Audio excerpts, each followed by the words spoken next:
This is why we have to wait 5 minutes, or we like live. And we're live right now. And we're Nice. live right now. Welcome to the Beer Run, part of the BSnBEER family, the only Saints podcast with a two-drink minimum and takes as bad as waiting for this long-ass off-season to end. I'm the All right. California Cajun. With me, as Hold on. always, is Hold Lil on. Dice. I got the thing. Hold on. That's a joke, boy. You missed it. Went right past you. I say you gotta keep on your toes. Put toes, Harry. There you go. I'm the California Cajun. With me, as always, is Lil Dice. Sometimes we're professional, and sometimes... how you doing, brother? Oh, all good, man. All You good. have one job at the intro, is to push that button after Look, the joke. I got a million jobs before the intro that make me forget about this one job during the intro. Okay. Next time, just put it in post. It's fine. No. Do it all live. Let's go. F it, we'll do it live. That's right, man. We're live on YouTube. Go ahead and give us a follow and a subscription. It's all free. It's part of your premium tier service here over at BSnBEER Media. Yeah, we tried opening an OnlyFans and we got banned. So Yep. So you know how we do on a beer run, man. We got 4 downs. We're gonna be talking about some draft. We're gonna be talking about some beer. We're gonna be talking Saints. Oh man, it's a good day. Let's get this thing started, man. First down, Saints. All right, Craig, we normally start with you, but since you have a lot to talk about with your beer, I'm going to start off. I don't with have this nearly as one. much as you think, but please go ahead. So today I have from Lost 40 Brewing Company Bourbon Love Honey. Ooh. It's a barrel aged Bach. This is from Arkansas, of course. Yeah, I can't say enough good things about Lost 40 Brewing Company. I'm telling you. Yeah, nice little pop too.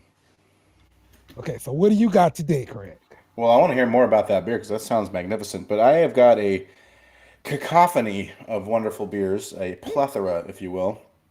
My wife got back from Southern California yesterday. We're from there. And I love Louisiana with all my heart and soul, but the beer scene in California is the best in the world. Argue with your mama because they're wrong. San Diego specifically. But I am having a new beer I've never had before in my life. Coming highly recommended. This is called the Big Hazy Wolf. Hazy double IPA from Golden Road. Coincidentally, Big Hazy Wolf was my nickname in college. So we're going to go ahead and crack this open. We're going to try it live together, and I'm excited about it, and I hope all y'all are too. And it's important to taste good. It's important to have that alcohol content, but what really matters on this show is how does it sound? I mean, I think it sounds pretty good personally. Yeah. I mean, that's just me up in here, but that's fine. Yeah, your California brew here, and what's the verdict so far? That's upsettingly delicious. It's upsetting because there's only one of these in my stash that we brought back from California. This is a delightful beer. It's hoppy, but it doesn't beat you over the head with it. I bet you the IBUs aren't too high. Okay. That is smooth. That is crisp, and it is 9%. And I would not have guessed it from that sip. That is a lovely beer. Oh, wow. Golden 9%. Road Brewing, Southern California. I do recommend it all you can. Golden Road has a few things that make it all the way out here. If you go to like a Total Wine or a Bevmo, if you see one, they're going to have some. And I definitely recommend it. If you see the Big Hazy Wolf, please send me one. Ah, okay. There we go. That's excellent. There we go. Craig, once again, with the Southern California brews. Craig will tell you there is no other place to get It's beer. facts. I lived in San Diego for a couple of years. We were right off the 78 freeway. They call it the Hops Highway because of all the breweries down there. It was magnificent beer scene. And look, I got the Cali at the front half of my name. I can't just be the Cajun. You come down here, Louisiana, everybody's Cajun. So the whole Cali thing sets me apart. Yeah. It's the uniqueness you're only going to get on BSnBEER. Yeah. You're right about that. You're right about that. Especially, all the people who've been moving away from California. I'm with them. And some people are trying to go back. There you go. There you go. Okay, man. Well, let's get into the show. Let's get started talking about some Saints here. So let's do this. Second down. It is second down, Craig, and we are going to start by talking about the top 10 NFC quarterbacks. That's right, NFC. Oh, wait, we're gonna do all 10 of them? Wow. Yeah. I said we do it I think live, I can Craig, name about 4 of them right now, so that's good. and we can break this thing down, figure out who's going to be on the top of the list. I've got about 15 to 16 quarterbacks here on the little list. So let's get over to the little share screen here. Now, what I want to know, and I'm sure what the fans want to know, is how many of those people do you have higher than Derek Carr? Because you're wrong, he's the best. You have Derek Carr number 1? No, of course I Okay. don't. But maybe by the end of this season, I don't know. I'm pretty excited about this whole thing. I've been having a couple of drinks. It's springtime. We feeling it, Okay. man. Let's have a good Yeah, time with it. Let's just have a good time with it. let's work this thing together. Mhm. So starting off, I guess we could start off from the top, right? I think let's start off with number 1 and work I our know way you like down. your visual aids, but remember that most of us listen to us on a podcast, so we Yeah, gotta but talk through well, this pretty good. All right, so S tier is Derek Carr, and then everybody else is F. Get the hell out of here. so I would say number 1 on this list of NFC quarterbacks would have to be Jalen Hurts, right? He just went to the Super Bowl. He just got Yeah, paid. I mean, it's hard to argue with it. I mean, there are going to be people who say he benefited from having a great run game and a great offensive line and a lot of weapons, and all that's true. But yeah, you can't take his accomplishments out. Yeah, he's the guy right now, right? Yeah, At least in the NFC. in the NFC. Okay, Having so said that, he just lost the Super Bowl, and the Super Bowl hangover curse, or whatever you want to call it, for runners up in the Super Bowl is brutal. So they yeah, are it going is. to fade away. They have the most talented roster in the NFC, and they're going to fall apart. I guarantee it. Okay, Can't wait. so if Jalen Hurts is number 1 in NFC, who's number 2 here? I'm looking at Dak Prescott being number 2. Okay, so What we're do going you to think argue on about this that? one because I think Kirk Cousins is probably number 2. I think he's better than you guys do.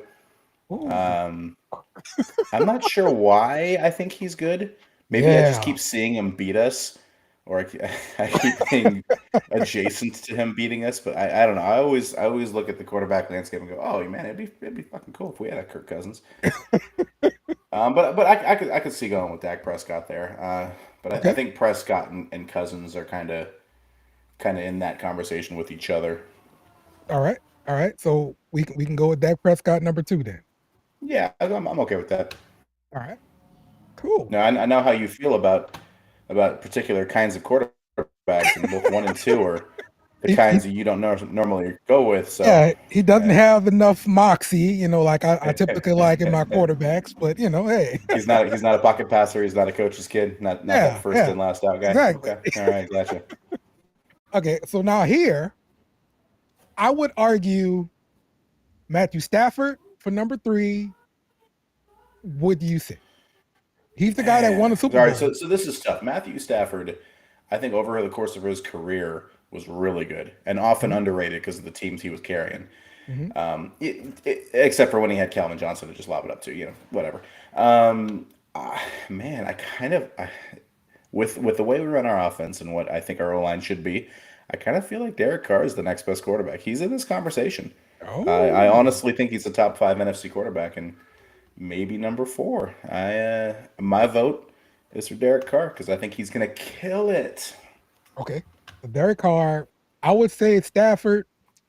So I guess we'll just split the difference here. We'll go Derek Carr 3, and then we'll go Stafford 4. How about that? That's probably fair.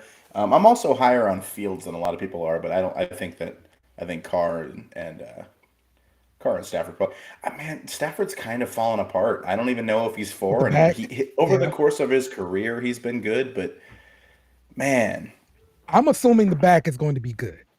That's I'm my not. His assumption. arm was shot before he got his back hurt. Okay. All Sometimes right. quarterbacks just fall off a cliff, man. Not everybody just It's true. slowly look at Breeze. His arm fell off in a hurry, but he was a good, smart enough, accurate enough quarterback to still still Yeah. have like a second part of his career. I You know, think when he Brady was the couldn't only throw. exception. Yeah, Brady was very much a slow kind of gradual. You know, most guys hit a wall and drop. Breeze hit a Yeah. wall, dropped, and then was able to do a different thing and still be good. Yeah. I think Stafford's fallen apart. I Okay. wouldn't be surprised if he's objectively terrible this year. Ooh. All right. All right. And I So think the now, Rams are going to be objectively terrible this year well, I think the Rams for sure are going to be terrible because because of the Rams. picks and stuff. So there you go. All right. Number 5. Over here, this is where I start kind of debating between Kyler Murray, Jared Goff, and Kirk Cousins. Well, if we go off last year, it's Geno Smith. Period. And if you don't, Wow. I like Daniel Jones. I think he's a good runner, and I think he's got a lot of potential. I could see him up in that conversation. Okay. Man, this is gonna get real boring if we do all 10. Let's do. Are we at number 5? Let's do a top Yeah. 5. Well, We're gonna do a number top 1. 5. We got to keep the people interested. And this is a Saints podcast. How many people are gonna have us arguing about Kyler Murray and Justin Fields in 5 minutes? Come on now. So We're doing this who live, so gets we this can't just 5? edit all the dead air out. Who gets this 5 spot? Man, I feel like it's Geno Smith. I think he had a good enough year last year. I think he's in a good position. The Seahawks are ascending again. They've got a lot of good rookies. They've got some He's got young 2 good wide tackles. receivers. Yeah. Yeah, he's got good wide receivers. He's got good young offensive talent on the offensive line. I think they have 2 rookie tackles that both played well last year. Seahawks, I think they're going in the right direction offensively. But this is a 1-year thing. What if this was just a 1-year wonder? I got my contract now, and that's it. Well, Derek Carr is going to throw for 6,000 yards and win the Super Bowl.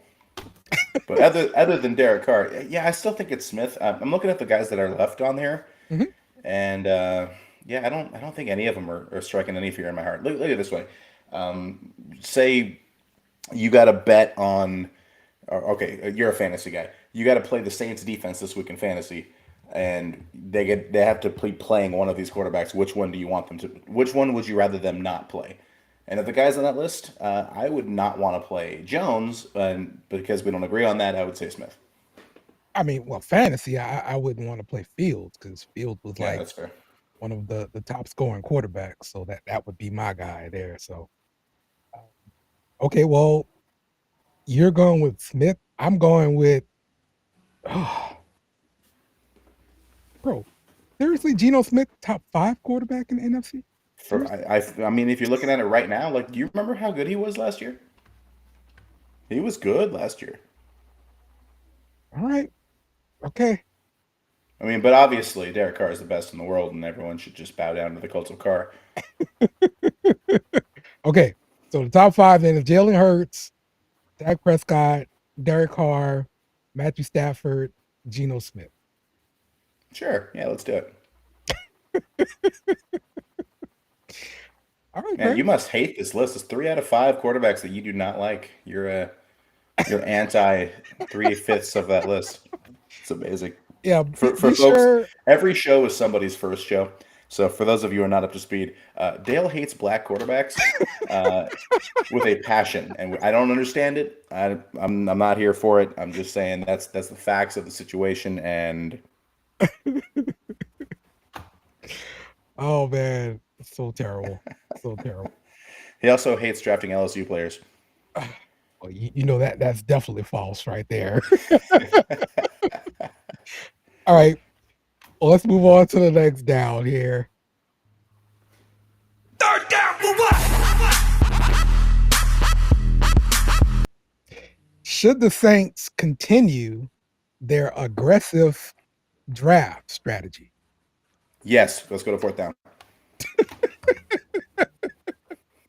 Yes, next question. So I have a serious problem with the aggressive draft strategy. And I believe this is one of the biggest reasons we have undrafted rookie free agents make the team every year, because we aren't supplementing the roster correctly in the draft and getting guys. So And you so don't want to sign guys like Rashid Shaheed. What do you mean? Of He course, was a UDFA. So if you want don't want to find draft the best if you don't want UDFAs UDFAs, on the of team, course. well, I'm just saying he was a UDFA. If you don't want UDFAs, just say so. I mean, I remember Shai Tuttle was a pretty good UDFA. Pierre Thomas was a pretty good UDFA. You don't like any of those guys? That's funny. You'd rather draft some sixth round guy from Mississippi State because he was in the SEC than take a flyer on somebody. Look, the Saints' plan is to trade up and get their guy. Period. At the end, they believe that it is better to have a few elite players and fill in the back of your roster however you can than to just get 100 third round pick type guys. None of them will be great. None of them will win you the big game, but none of them will probably lose it for you either. So the strategy is kind of high risk, high reward, or I'm a coward and I want 35 third round picks like some kind of chocolate fruit beer swilling son of a bitch. No, it's not like I want 1,000,000 third round picks or anything like that. But Oh, 1,000,000. No, I would take 1,000,000 third round picks for sure. I mean, your I chances of want hitting that with 1,000,000 picks would be great. I want us to draft, guys that we, of course, we identify as can fit into our system, have that athletic ability, and also have the stats from college to show that they actually produced on the field, and it's not But all athletic ability. but if you're just sitting back and hoping they fall to you, that's how Patrick Mahomes goes a pick ahead of you. That's how we missed him by a pick, and that's how you do it. You miss a guy by a pick because you're like, well, I'm not going to trade up and give up a third round pick. I'm not going to gamble on this. You have to. Because if you don't, you end up with glaring holes that are so bad that now you're moving up and using 2 first round picks to get a defensive end that never develops. Not going to say any names. Well, I'm I sure mean we're going to think of somebody. but that's my problem right there. We move up for these players that typically don't develop, like the Davenports. Whoa, Like whoa, whoa, whoa! I didn't say Davenport. I said Davenport, I and don't I want Dave to said cancel our show. and I said Peyton Dave's gonna come out Turner. of retirement just to cancel our show. I said those names because I mean they hadn't turned out to be this world changing kind of player. Like when you draft up, I mean, I'm sorry, trade up to try to get these guys. To me, I'm expecting them to be that difference maker, that guy that Studs. you're circling And I think on they that should be. defensive line or whatever. I don't think we're actually disagreeing, which is probably bad for radio. Because I think if you're gonna trade up and be aggressive, it has to be for Olave. You know what I mean? It has to be for a guy that you know is gonna hit. And I think that's because when they miss on these guys, they didn't expect Davenport to miss. They thought he was going to be a stud, and then he had showed flashes of being that guy, and he could never really put it together. But like last year, we traded into the first round again because we expected to be a better team this year, and if we hadn't been ravaged by injuries, I think we would have been. We got who should be our left tackle for a decade, and we got a stud receiver, and I think Olave is going to be really good, particularly if we can get a guy like Michael Thomas on the field for more than 5 games to draw some safeties. Those are 2 good, solid picks, and I don't think if they end up both being Pro Bowl players at some point in their career, I don't think you can argue that it's a bad move to go up and get them both. Honestly. Okay. I mean, what's the argument though? If they both end up being good players, and you picked them both in 22 Right. instead of one in 22 and a different good player in 23, like what's the argument? You're still adding 2 good players. They were just in the same year. And with the Sean Payton thing, we didn't actually even lose a first round pick out of it. Like we got a worse first round pick, but we didn't lose one. Yeah. Does that make sense? Yeah. Am I crazy? Have I been drinking too much? Probably all of those things. Yeah. Look, it's 2 different transactions. Obtaining Olave and everything. I mean, that was his own separate transaction, but yeah, I would say last year it worked out because Olave was a pretty successful wide receiver, somebody that they did what we expected them to do. Put it that way. He's got to gain some weight. The early fumbles and drops, he's got to beef up a little bit. But you know what? I think Michael Thomas getting hurt so early didn't do him any favors because he was a player who was going to benefit as being a number 2, taking more of the deep routes with a solid 1, taking the first downs, the touchdowns, that kind of thing. And you saw that in week 1 and week 2. And I think his season got a little. He might have got more targets, sure, but I think his season was less what we envisioned him being because of injury. Okay. If that makes sense. Again, Yeah.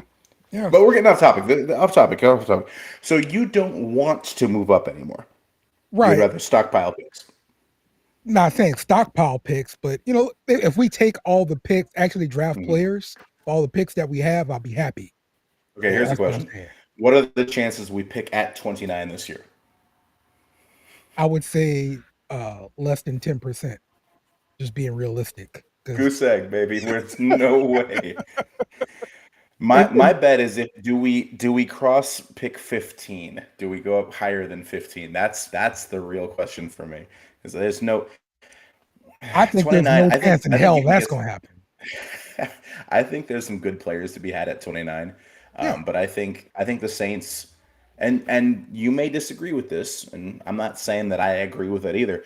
The Saints might think that they're closer to being contenders than we do. And if they think they're a pass rush away, they're gonna go get one. Period. Even if Okay, it's and next so year's assets. that is what I absolutely disagree with, because we are not And a and few and that players that away. might end up being another Davenport, but it might end up being a stud. So if they think they're a pass rusher away, they're going to go get one. And Yeah. how high do they have to go to get that guy is anyone's guess. But I think they might do it. Yeah, to me, you have to learn your lesson. You were that aggressive last year, and that didn't pan out. So let's be a little bit more Well, conservative. last year was kind of a unicorn, man. Our quarterback got hurt twice, Hey, basically. listen, this happens every year. At some We played point, the whole season basically with a backup quarterback, and we were still a uh-huh. game out of the playoffs. So I And mean, we it's said hard this to say last the year year was. before too, though. Like all the Yeah, injuries. but we had injuries the year before as well. Exactly. So let's expect injuries. It's gonna Well, happen. they did have a new report come out about the probability of injury on turf fields is astronomically higher. Yeah. But I mean, Yeah. we ain't gonna change that because I mean, that could be something that we need to look into to make our injury situation a little bit better. Because well, it's an indoor whatever we're doing, stadium, man. If you have an indoor stadium that you wheel real grass to, it'll be like that horrible field in Arizona that's just chopped up, disgusting by the second quarter. You see that every game last year, just yeah, slipping, falling, twisting ankles. There's no good answer for an indoor stadium. NFL makes a lot of money to figure out how to grow grass indoors. But they don't care about player safety. You know that You're they right. don't You're care absolutely about. right. That's it. They don't care. If they cared about player safety, this entire league would be different. There would be no Thursday games. There'd be no Monday games. Everyone would play at 1 o'clock on a Sunday. I mean, they don't give a goddamn about player safety. Come on, man. Yeah. Yeah. You're They're not going right to spend an there. extra penny on it unless they think it raises the bottom line. They don't give a damn about any of it. The NFL is corrupt and crooked. It's the FIFA of the U.S. And I only support them because I am too invested in the Saints to quit. That's it. There you go. What if we could? They're going to go for it here on 4th down. There we go. 4th down, Craig. We're doing a mock draft. Let's fire Okay, up. and we're gonna be doing this live together. Okay, Yeah. here is our courtesy of PFF because I am poor and this is the one that I can afford. Oh, it's good. We're gonna do the first 3 rounds together. Yes. There it is. And I say first 3 rounds. We may not pick 3 times in said rounds. Now is this what we would do in the situation, or is this what we think the Saints will do? Yeah, let's do what we think the Saints will do. Yeah. Ooh, okay. So bring the speed down so we have time to make some trades. Okay, cool. All right, so we're going to go ahead and enter this draft. Let's go, New Orleans Saints. Who dat? Welcome to the 2023 NFL Draft. All right, the Panthers are on the clock. And the speed's way down. Okay, so I think we're trading into, say, the 20th. So let's see. We want a pass rusher. These guys, the Bucks don't need one. The Lions need an interior guy. Look, Steelers don't need any defensive line. They're at 17. So the draft has started. We're going to pause and after a trade. We want to go after the 17th overall pick for the Steelers. Okay. Because I think that's what's going to happen. Because everyone behind the Steelers, they all need Trade with defensive linemen. Steelers. Okay. So I'm AFC. going to try to give them the 115th. They don't want it. How about the 71st? All right, so that's 62%. So they like it, but maybe we can get a little bit back. Maybe we get 120. Maybe we get 240. Okay. So we're gonna trade the number 29 overall pick and our third round pick to get into the top 20, get number 17. And I can't offer the trade because we're on the free version. So we're gonna resume and pretend the Saints would have done that and turn the speed up as much as we can. Nope, we're not doing it. Go ahead and join our Patreon if you want to. Okay, so we There you have go. some options here. I like the edge rusher from Kansas State. And all right. Anyone who knows me, I love this running back from Alabama. I love Gibbs. I think he is going to be a stud. To me, he's the closest thing to Alvin Kamara coming out of college. Dale, what are you doing here? There's no chance in hell the Saints are taking a running back in the first round. I don't think so either, but God, I like him. So how do you feel about the two edge rushers here? Do you want to reach a little bit for a Washington or a Smith? Okay, I could actually see the Saints reaching for that guy Tyree Wilson, that edge rusher from Texas Tech, because it's I'm not gonna say it's a small school, but I mean, he's ranked 28th. His average draft position is 12. We're not really reaching. He kind of fell to us. But you know what? If you like him, I like him. He plays edge. yeah, And you know the great thing is we're up real quick, and there's still some guys right here. Look at this. Brian Barisi, who a lot of people think might be the number 29 overall pick to the Saints. He is still there. He's an interior guy. So he's I know there who I want. I can't imagine we go back-to-back D-line picks, but that's who I want. Oh, Hendon Hooker is there for guys who are like the high potential stuff. Some good running backs are here. Zach, I can't pronounce your name, from UCLA is there. Yeah, okay, sure. Yeah, whatever. That guy from Northwestern, the tackle from Northwestern, still there? The edge guy? I don't think we have. Oh, he's the edge guy. I'm sorry. Yeah, no, that's the tackle from Northwestern went a while ago. I'm about to say, okay. All right. Do you think there's any chance they go back-to-back D linemen? Because if they do, Breesy's the guy. Yeah, I honestly do. Sold. I think they do go back-to-back. Well, defensive lineman. I know I would be happy as hell with that, but we'll see how anybody else does. All right, so we got our last pick of the third round. So we're looking. There's some safeties here. It's a lot of corners. I know Ringo's is an SEC guy, so is Rush. I know how you feel about SEC defensive players. Yes, I love them. We could reach a little bit and get a guard. I know a lot of people want some interior line help. Chandler Zavala from North Carolina State is up here, which I don't think I even knew that was in place. What do you think about the Saints going offense here and looking maybe at a running back, maybe from Tulane, maybe to Tajay Spears? Is that maybe this guy Tajay Spears here? If he's sitting there and he's available, they're going to look at him and then they're going to pick Tank Bixby because they want to piss off the fans no matter what. I like Mingo in this pick a lot. I like Mingo right here. I think he's going to be a stud. From Ole Miss. I think he's going to be a stud. But I mean, if I had the choice, I think Spears fits in this offense awesomely. Yeah. But man, if this, I'm going to tell you right now, if the Saints are sitting here and they're both there in the third round, they're going to go with Mingo. Yeah, I can see them going wide receiver. You're right. No, then that's what they did. Yep. All right. We got a few picks left. PFF is going to give us a grade. We're going to get graded together live, guys.